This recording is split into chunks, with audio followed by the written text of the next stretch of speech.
most important fact is the drummer who hits the drum, how he hits the drum. You can't beat the sound into a drum, you have to pull the sound out of the drum. My name is Masshoff. I'm the drum specialist on Studio Drummer.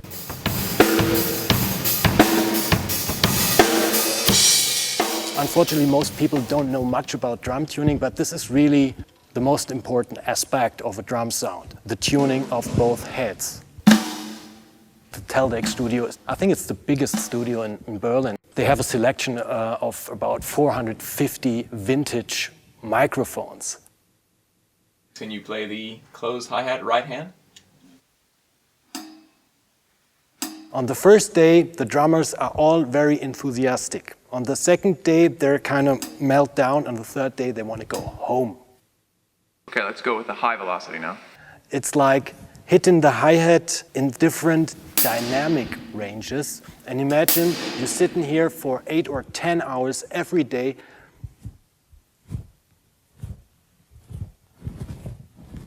Okay, great, that's all we need.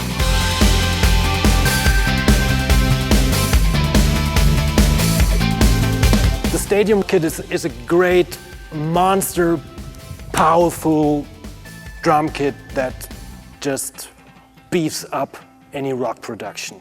I mean, that room is perfect for the Stadium kit, you know. You have lots of reflection, just sounding big.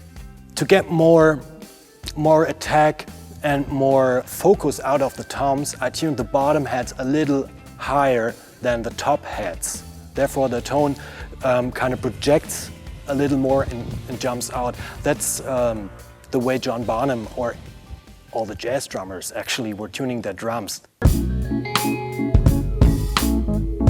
This kit is called the session kit. If you have a pop production, you need mostly a nice tone of the toms and attack without a big sounding room.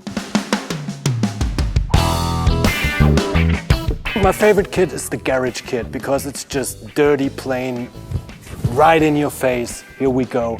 This is drummer rule. With that kit, I removed all the resonant heads, which is very uncommon, unusual these days. That's what they did back in the late 60s and during the 70s.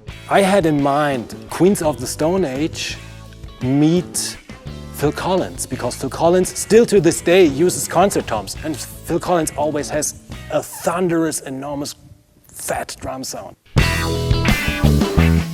With the kick drum recording, we used the Yamaha Sub-Kick microphone. It's not a real microphone, it's basically a 10-inch speaker. And if you turn the face around and put that in front of the front head of the bass drum, it will capture all those incredible low frequencies. The snare drum bleed, that's a great option. I really like that because of the fact that you can make the sampled toms and the snare drum more into sounding like a natural kit. I just demonstrate you this. If the snares are on and you hit a drum, you will hear the snare wires. If I switch it off, usually that's what you hear on standard drum libraries, just sampled tom sounds, but it will never sound like a natural kit.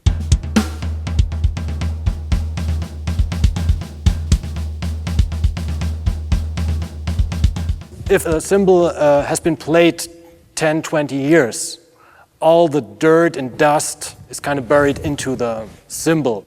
If I'm in the studio and have brand new cymbals, and I think they're a little too high frequency, I squash them a couple of times. And sometimes I just go into the backyard and bury them.